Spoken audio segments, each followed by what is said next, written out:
Today I want us to make analysis of this OBD data. We had this Subaru Forester vehicle which we had changed the engine, but on starting it had problems of stalling at idle.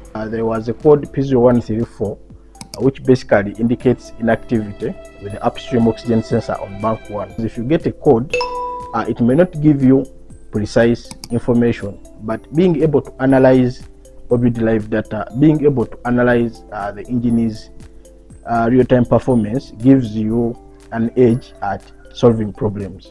The freeze frame data that was generated clearly shows that we had issues with the vehicle. You can see the fuel status is in open loop, meaning the oxygen sensor is not giving feedback.